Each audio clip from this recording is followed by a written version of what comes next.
Hello friends, welcome to our channel trending Pradesh. आज 26 मार्च है और आज के रिलेटेड जितने भी इम्पोर्टेंट करंट अफेयर्स बन सकते हैं उन सभी को आज के इस वीडियो लेक्चर में हम लोग डिस्कस करने वाले हैं। कल किसी कारण से बजट का सेकेंड पार्ट अपलोड नहीं हो पाया था, बट आप चिंता नहीं करिए, आज आपको जो है ना सेकेंड हाफ होते तक दोपहर तक में अपलोड कर दिया जाएगा। और एक इम्पॉर्टेंट अनाउंसमेंट थी कि आज से हम लोग सोच रहे हैं ना, नेक्स्ट वीडियो लेक्चर जो हो तो हम लोग 8 क्वेश्चंस डिस्कस करते हैं डेली, उसे हम लोग 4+4 में स्प्लिट करने का, मतलब 4 क्वेश्चन जो होगा वो डेली करंट अफेयर्स जो होता है, जो एग्जाम पॉइंट ऑफ व्यू से इंपॉर्टेंट हो सकता है, उसे डिस्कस करेंगे झारखंड से। और नेक्स्ट 4 क्वेश्चन जो होगा ना वो स्ट्रिक्ट बेस्ड होगा आपका जेपीएससी पे, मतलब करंट अफेयर्स से रिलेटेड क्वेश्चंस होंगे, लेकिन वो लास्ट 1 ईयर को जो कवर किया जाएगा और उसमें से जो इंपॉर्टेंट क्वेश्चंस लग रहा है ना उन सभी को डिस्कस किया जाएगा। आप इस पर क्या सोचते हैं? अगर इससे बेटर कोई इनोवेटिव आइडिया है आपके पास तो आप सजेस्ट करें। अगर हम लोग इसे सूटेबल फाइंड करते हैं तो इसे ज़रूर इस पर इनेक्ट करने की कोशिश करेंगे, ठीक है। चलिए, आज के लिए आपका पहला क्वेश्चन है, देहरादून में आयोजित 41st नेशनल आर्चरी चैंपियनशिप में झारखंड का ओवरऑल कौन सा स्थान रहा है? एक हम लोगों ने पहले भी डिस्कस किया था ना, वो आपका रिकर्व कैटेगरी में था, उसमें झारखंड फर्स्ट स्थान पे था, लेकिन ये ओवरऑल की बात किया जा रहा है, तो ओवरऑल में भी झारखंड जो है, झारखंड का पहला स्थान रहा है। चलिए, कुछ पॉइंट्स हैं जिन्हें देख लीजिए। ये जो है रांची के डीसी हैं छवि रंजन जी, और ये मेडल्स के साथ बाकी स्पोर्ट्स विनर। फर्स्ट पॉइंट है, उत्तराखंड के देहरादून में आयोजित 41st राष्ट्रीय तीरंदाजी चैंपियनशिप में झारखंड के तीरंदाजों ने कुल 8 स्वर्ण, 1 सिल्वर और 1 ब्रॉन्ज मेडल के साथ ओवरऑल चैंपियन का खिताब अपने नाम किया है। इसमें 2 चीज़ इंपॉर्टेंट है, इवेंट को याद रखिएगा। 41st नेशनल आर्चरी चैंपियनशिप आयोजित कहाँ किया गया था? देहरादून में। और झारखंड में टोटल कितने मेडल जीते हैं? टोटल 10, जिसमें से गोल्ड कितना है? 8। ब्रॉन्ज सिल्वर रेयर ही आपको किसी एग्जाम में पूछा जाएगा, लेकिन गोल्ड आपसे पूछा जा सकता है। इस जो टूर्नामेंट था इसका आयोजन कब से कब तक किया गया था? 7 से 16 मार्च तक के बीच इसका आयोजन किया गया था। चलिए, सेकंड क्वेश्चन है, बिरसा एग्रीकल्चर यूनिवर्सिटी के द्वारा कितने जिलों के किसानों को पार्थेनियम घास के उपयोग से कंपोस्ट बनाने का प्रशिक्षण दिया जाएगा? आप इसके बारे में थोड़ा समझिएगा। इसे आम बोलचाल की भाषा में ना गाजर घास भी कहा जाता है। तो पार्थेनियम इतना खतरनाक होता है कि आप इसे अगर उखाड़ के एक जगह से दूसरे जगह फेंक दीजिएगा ना तो ये वहीं पनप जाएगा। इससे जो है ना कि पानी ये सब की आवश्यकता नहीं होती, ये जो है काफ़ी अच्छी तरह से अडेप्ट करता है एनवायरनमेंट को, और जहाँ भी ये पनपता है ना उस जगह की ज़मीन को बंजर कर देता है पूरा, ताकि वहाँ फर्दर प्रोडक्टिविटी उस ज़मीन का ज़ीरो हो जाता है, इनफर्टाइल कर देता है उस ज़मीन को पूरा। और अगर ये सांस के थ्रू आपने इनहेल कर लिया इसे, तो आपके लंग्स पर भी ये जो बुरा असर करता है। तो ये जो है ना बहुत एक तरह से कहिए तो डेंजरस है इन्वायरमेंट पॉइंट ऑफ व्यू से भी और ह्यूमन और एनिमल्स पॉइंट ऑफ व्यू से भी। तो अगर इसका उपयोग करके हम लोग कंपोस्ट बना लेते हैं तो ये काफ़ी अच्छी बात है ना। तो बिरसा एग्रीकल्चर यूनिवर्सिटी ने रिसर्च किया और पाया कि नॉर्मल जो कंपोस्ट बनता है, ग्रीन कंपोस्ट कर लीजिए, उसके मुकाबले इसके द्वारा बनाया गया जो कंपोस्ट होगा ना वो ज़्यादा फायदेमंद होता है। तो इस कारण से अब क्या है कि चलिए, इसका तो ऐसे भी कुछ यूज़ नहीं था तो इससे कुछ प्रोडक्टिव बनाया जाए। तो अब बिरसा एग्रीकल्चर यूनिवर्सिटी जो है वो 16 डिस्ट्रिक्ट्स के किसानों को इस पर ट्रेनिंग देगा कि किस प्रकार से जो है पार्थेनियम घास से हम लोग कंपोस्ट का बना सकते हैं, कंपोस्ट तैयार किया जा सकता है। चलिए, फर्स्ट पॉइंट है, यहाँ पे आप पार्थेनियम की स्पेलिंग याद रखिएगा, काफ़ी कन्फ्यूज़न होता है, आप एग्ज़ाम में लिखिएगा ना मेंस में तो गलत हो सकता है। चलिए, बिरसा एग्रीकल्चर यूनिवर्सिटी के निदेशालय अनुसंधान की ओर से राष्ट्रीय कृषि विकास योजना के तहत झारखंड के 16 जिलों में पार्थेनियम घास, जिसे आम बोलचाल की भाषा में गाजर घास भी कहते हैं, के उपयोग से कंपोस्ट बनाने का प्रशिक्षण दिया जाएगा।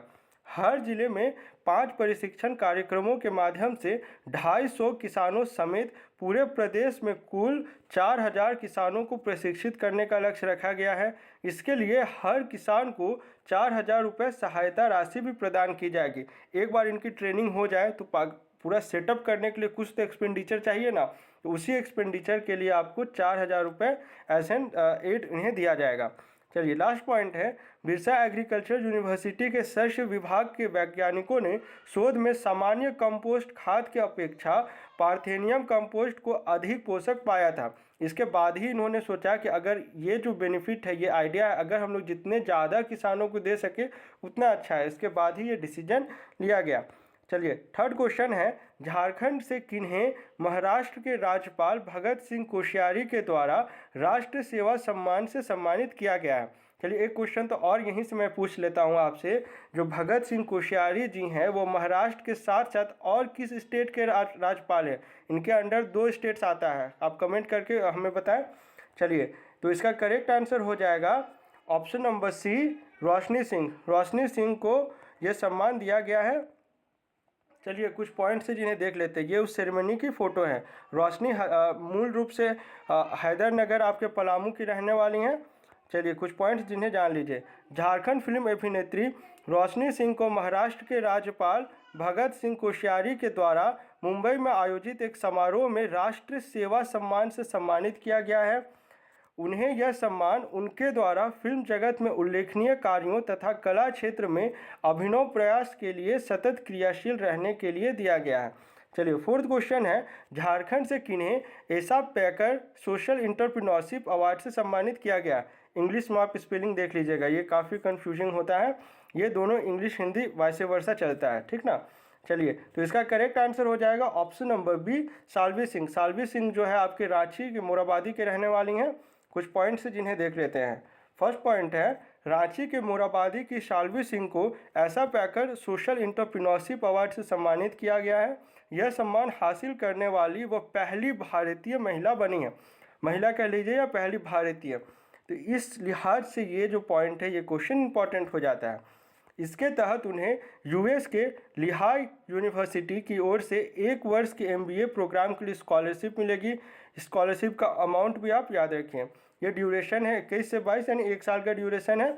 और अमाउंट याद रखिए 13.20 लाख रुपए। ये वर्तमान में ना गुड़गांव में कार्यरत हैं।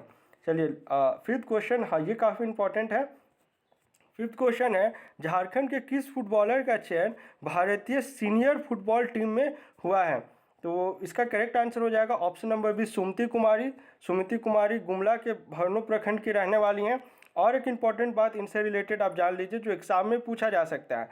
ये जो अंडर 17 वर्ल्ड कप का जो टीम था ना, झारखंड का अंडर 17 वुमेंस टीम जो था, उसमें भी झारखंड से सुमति कुमारी का चयन किया गया था।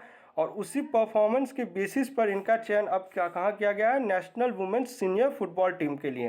ये काफ़ी बड़ी अचीवमेंट है। आपसे एग्जाम में डायरेक्ट जो स्पोर्ट्स पर्सनालिटी वाला सेक्शन होता है ना, उसमें सीधे पूछ लेगा कि सुमति कुमारी का संबंध किस खेल से है।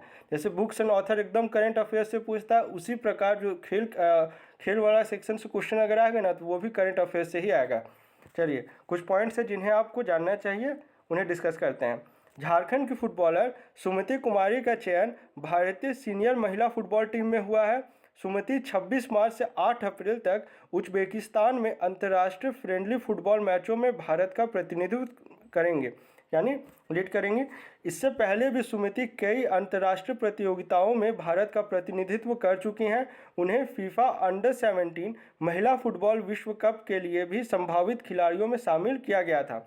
ये भी काफ़ी इंपॉर्टेंट है। जब इन्हें शामिल किया गया था ना, ये जनवरी की ही बात है, उस समय भी हमने इस पर डिस्कशन किया था।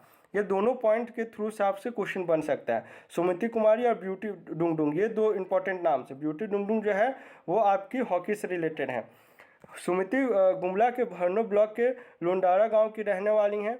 वो इसी साल 14 से 21 फरवरी तक तुर्की में आयोजित मैत्री मैचों में भारत का प्रतिनिधित्व कर चुकी हैं। चलिए कुछ इंपॉर्टेंट 1 लाइनर टाइप के क्वेश्चन हैं, उन्हें देखते हैं। काव्य संकलन प्रेम का रंग नीला के लेखक का क्या नाम है? तो इसके लेखक का नाम है option number B, Praveen Parimal. Option number A इसका करेक्ट आंसर हो जाएगा। कुछ पॉइंट्स से जिन्हें जान लीजिए।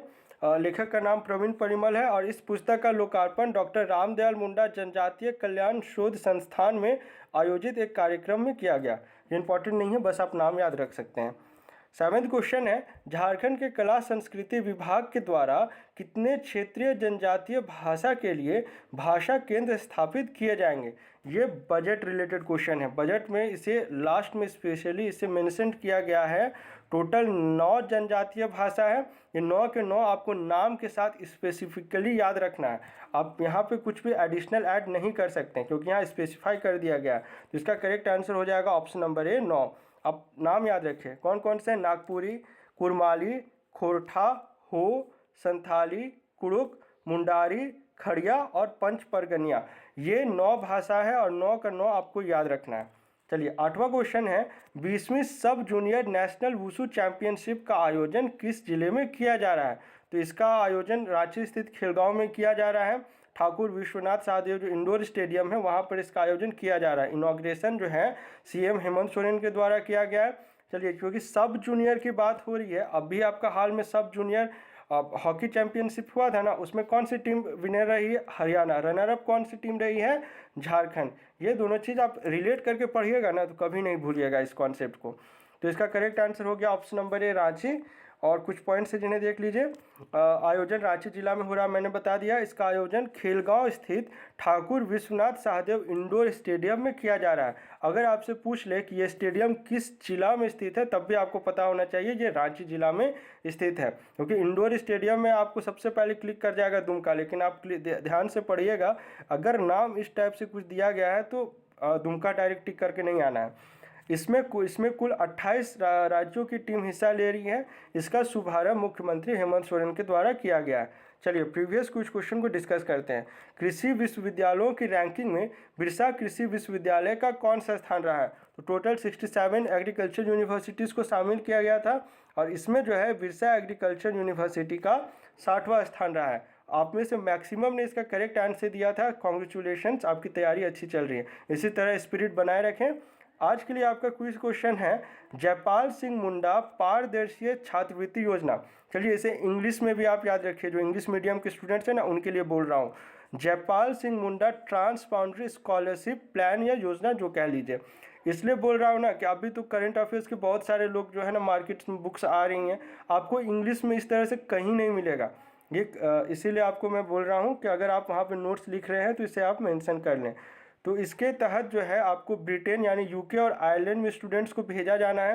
ये क्वेश्चन काफ़ी इंपॉर्टेंट है। 29 दिसंबर को भी इसका जिक्र किया गया था। स्थापना वो 1 साल जब पूरा हुआ था हेमंत सोरेन कैबिनेट का, उस समय भी था। और ये बजट है ना, उसमें भी इसे स्पेशल मेंशन दिया गया है इस क्वेश्चन को। आपके ऑप्शन है 10 स्टूडेंट्स, 20 स्टूडेंट्स, 30 स्टूडेंट्स या 40 स्टूडेंट्स।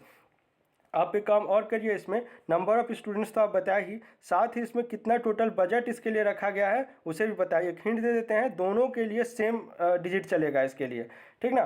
चलिए आप अपने आंसर को हमें कमेंट बॉक्स में लिख कर बताएं। मिलते हैं झारखंड के अगले करंट अफेयर्स वीडियो लेक्चर के साथ। Thanks for watching this video.